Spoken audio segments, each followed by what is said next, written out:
Ассалаумағалейкум достар, қазір біз қара кесектің қалдыру және де көбелек деген әнін ойнап үйренеміз. Разборды көрместен бұрын каналға тіркеліп, және де алдағы разборларды жіберіп алмас үшін қоңыраушаны басуды ұмытпа. Және де разбор ұнаса лайк басып, комментарий қалдырып кет. Бірінші қалдыру әнін үйреніп бастайық. Оның аккордтары мынадай, оригинал аккордтар. F диез минор деген, то есть екінші латта бары, және де екі саусақ 4-5-те. Екінші аккорд С диез М. Не істейміз? Біздер мына жерден барыны төртінші латқа жылжытамыз да, мына жерде АМ деген аккорд ұстаймыз. С диез М деген аккорд. Осын Е деген аккорд бар. Е аккордын көбісін білесіңдер. Енді мына жақта біздер былай ойнаймыз. Негізі қағыстың екі түрін көрсетемін. Біріншісі бұл бочкамен, екіншісі бочкасыз. Давайте бочкамен бастайық. Былай бірінші. Бұл жерде бірінші бочка ұрамында екі жоғары, сосын глушка ұстаймын да жоғары, төмен, жоғары ұрам.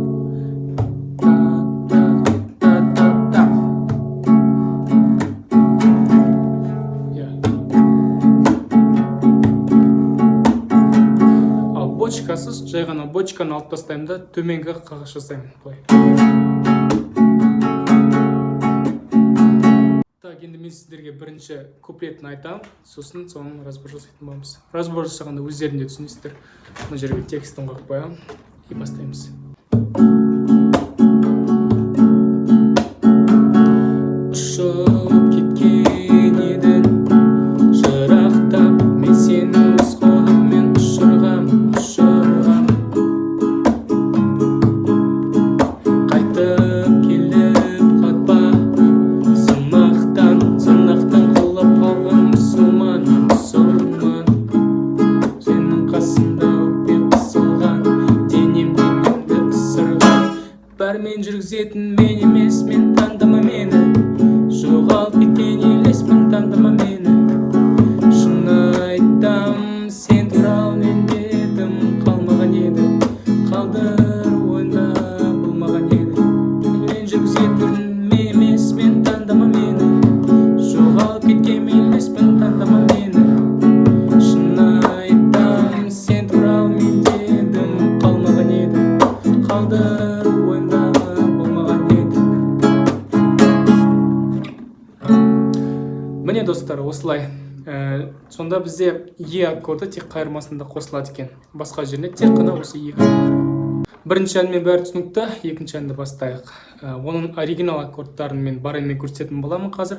Және де барайсыз аккордтарды осыны айтып болғаннан кейін барайсыз аккордтарды айтатын боламын. Так, бастайық. Бірінші аккорд GM, екінші аккорд F. GM міне бары үшінші латта, сосын екі саусақ 4-5 струналарда. Келесі екінші аккорд F. Мына жерден үшінші латтан бірінші латқа жылжимыз да, мына жерде міне мынаны басып қаламыз. Екінші саусақты, сол кезде F деген аккорд шығады. Келесі үшінші аккорд бұл мынадай аккорд. Атын жазып қоямын. Бұл жерде бары деген.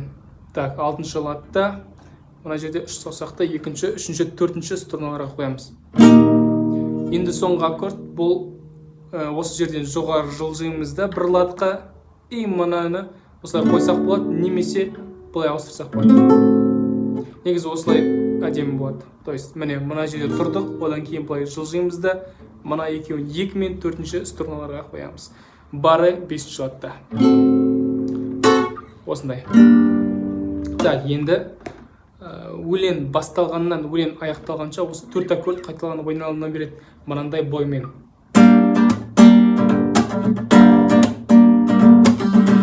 Енді бұны қалай ойнаймыз? Міне.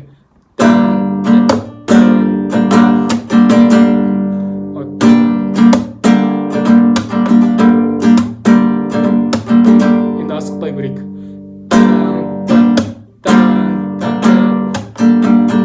Төмен, жоғары, глушка, төмен, жоғары, төмен, глушка, жоғары, төмен, жоғары.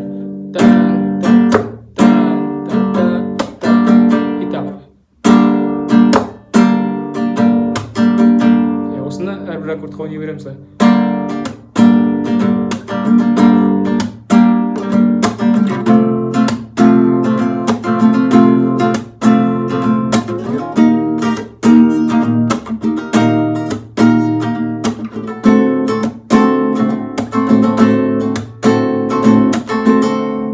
әрбір аккордқа 2-2 деп ойнаймыз.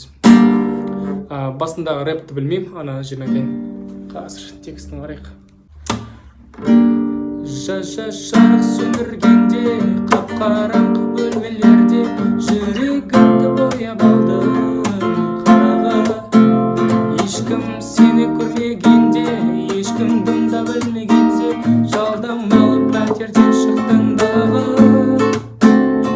Жарық сөндіргенде, қап-қараңғы бөлмелерде, жүрегімді жауып алдым қараңғы.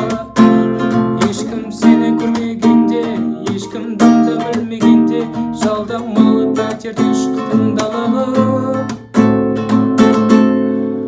Міне осылай аккордтары. Енді барлесіз аккордтары мынадай болады. Оның EM, одан кейін D аккорд, сосын C, сосын H7 деген аккорд.